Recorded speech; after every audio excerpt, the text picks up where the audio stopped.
Hello, welcome to day one of the Redwood Tote Sew Along. I'm really excited to share bag making with you, and I'm super excited to get going with this project. So let's jump in. So day one, we're just going to be cutting everything out. So cutting everything you need to make a bag with can be a little bit of a process, so we thought that was a good start for day one. So I'll just kind of walk you through what you need. There's a couple places in the pattern where I've made some adjustments because we're working with faux leather instead of just all fabric, so I'll point those out as well, and then we'll get started. So first thing you're going to need, of course, is your pattern. There are no pattern pieces with this pattern, so if you're used to sewing clothing, that may be a bit different for you, but it's all cut out by measurement. So there's page 3 of your pattern has your cutting instructions with all the different pieces you need to cut out, and we are mostly following these. The only place I think I've made a change in cutting is for the crossbody strap. And so I'll talk you through that when we get there. But otherwise it's just kind of cut to measure. So you will need all of your fabrics. You'll need your interfacing. So you need your Decoville, your woven interfacing, your faux leather, your exterior fabric, and your interior fabric. And before you start cutting your fabrics, you're going to want to make sure that they're ironed so that they're nice and flat and there's no creases left in there from washing them. You do not want to iron your faux leather. That's a bad idea. Don't do it. So just those two. And then of course the interfacing we will not be ironing until tomorrow when we actually apply it to the fabric. One tip about ironing, which was one of the first things I learned when I started sewing and completely blew my mind, was that you actually are not supposed to drag the iron across your fabric. You are supposed to press it, which is why it's called pressing. So just in case somebody else didn't know that tip, there you go. Now you know. If you're pulling your iron across the fabric, it can warp the fabric a little bit. So yeah, you're supposed to press. Pick up and press all the way along your fabric. So there's your tip of the day. One other thing before we get going with cutting is on the very last page of the pattern, Noodlehead puts in these great labels, which shows you everything that you need to have cut out for a different piece. So you can actually cut these squares out and then keep them with the pieces that we cut out so you know what everything is. Which can be really helpful so you're not then trying to figure out, oh, is this the zipper bottom or the top, and trying to look at the measurements again later. You'll be able to just see it from this on your little piles of fabric that we'll have at the end. So feel free to use those if you want. Like I said, the only place I changed the cutting instructions is with the faux leather for when we cut the long strap. Everything else with the leather is the same. The other thing I wanted to mention is for your woven interfacing, we have kind of just enough for what we need. So I've actually sketched out a bit of a cutting layout for you based on the shape of this interfacing and to show you how to cut it out to get everything you need. So I'll make sure I post that picture as well in the event. And I think that's all I needed to tell you now. So let's jump in and get started with cutting. All right, the first thing we're going to be cutting is the exterior fabric. We might as well start with the pretty stuff, right? So you're going to be using your ruler and your rotary cutter to cut this out. It should already be pressed. I've pressed mine already. Before you start cutting anything, you're going to want to make sure that you've kind of squared up the edges that you're cutting from. So you'll see I kind of do this as I go, but you just want a nice straight edge that you're working from. So you'll cut off the selvage in a straight line, and then the cutting line where the fabric was cut before it was sent to you, you'll want to make sure that's nice and straight as well. We are going to be cutting all of the pieces from the exterior fabric that's in the list. So we're going to be cutting 4 side panels, 2 on the front, 2 on the back. We're going to be cutting the panels that will go around our front zipper pocket. So there's a top and a bottom piece for that.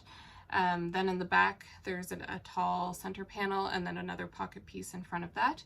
And a really small zipper tab that we're going to sew onto our zipper for the main closure of the bag. One other thing that I personally like to do is use a little bit of my exterior fabric for the interior pocket inside the bag. I just find it's a nice way to kind of tie it all together. So I'm going to be cutting those out as well. And you'll find the measurements for those under your lining fabric in the list.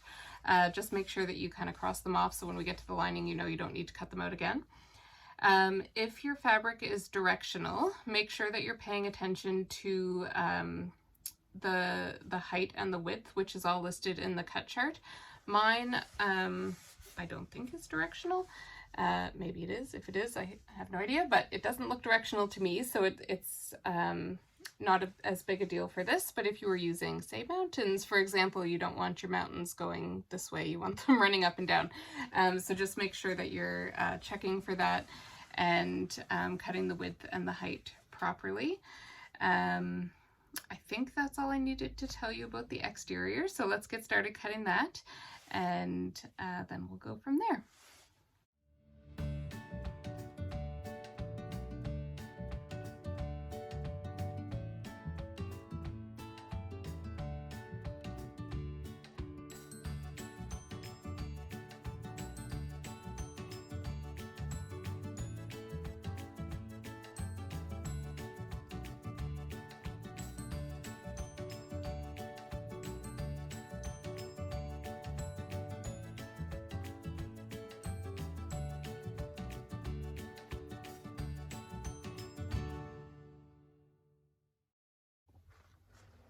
All right, we've got our exterior fabric pieces all cut. Mine are on the bed behind me in a nice little pile. The next thing we're going to cut is our accent fabric. So this is our faux leather. And this is where I've made one difference from what the pattern instructions call for, and that's for the crossbody strap. So the pattern is written for quilting cottons, which are typically like 40 inches wide, where our faux leather is much wider than that. We actually don't need two pieces. We can just do one and save ourselves having to sew it together. So instead of where it calls for two pieces, we're just going to do one 4-inch strip, the entire length of your fabric for a crossbody strap. The other pieces that we're cutting out of the faux leather, you can just follow the instructions. So those are the two strap holders. Those go on the sides of the bags for the D-rings. The reinforced base is that rectangle piece along the bottom of the bag, and then our two handles. And so you can just follow the measurements in the instructions for all of those pieces.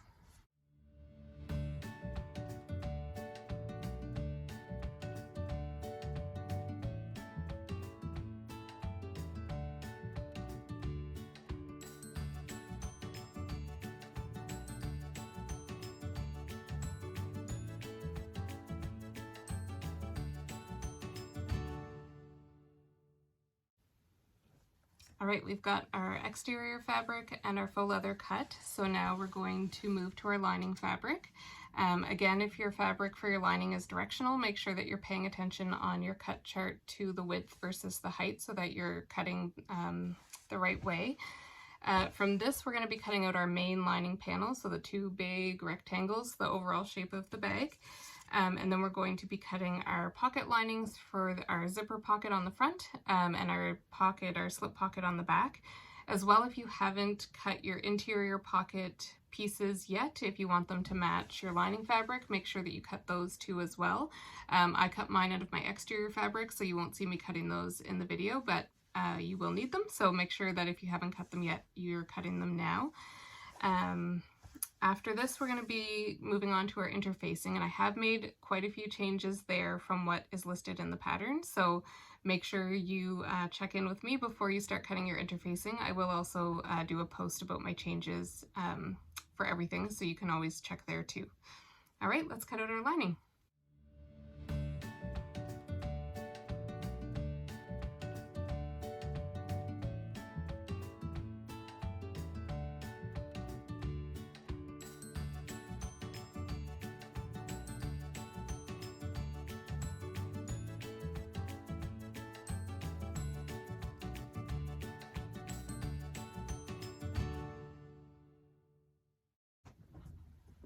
All right, we have all of our fabric cut. So now we're moving on to the interfacing.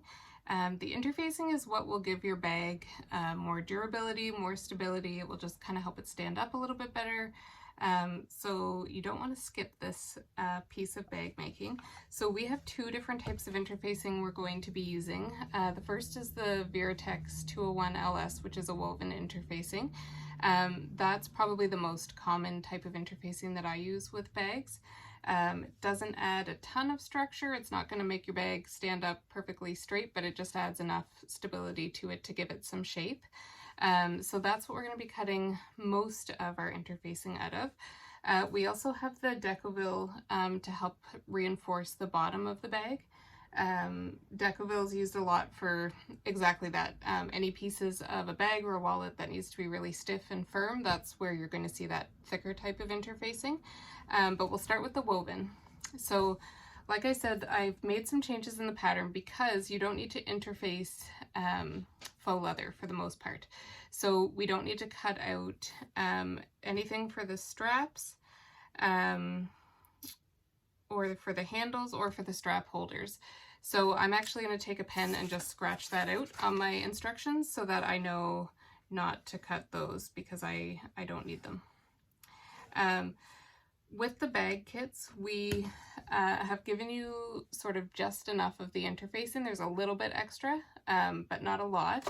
So I did try to map out this cutting layout so you can see how you want to cut it to make sure you can fit all of your pieces. I'll post this in the group so that you have it to refer to. One way to make it a little bit easier is just to take your interfacing piece, open it up, and then along the width of the fabric, if you cut a 15-inch strip to start with, that will give you, then we can just kind of chop it up vertically as we go, and then you'll have a much smaller, more manageable piece to cut the rest out of. So I'm going to go ahead and do that before I start making the video. So I'll have two pieces of my interfacing. One will be 15 inches and then the other piece will be whatever's left. And then we'll go from there. So other than not cutting out the pieces for the straps, the strap holders, or the handles, you're going to be following the instructions. So we're going to be cutting out 4 side panels, a zipper top panel, zipper bottom panel, a back center panel, 1 piece for the back pocket, 2 big pieces for the lining main, 1 piece for your interior pocket, and that's it. And then we'll do the Decoville after that. All right.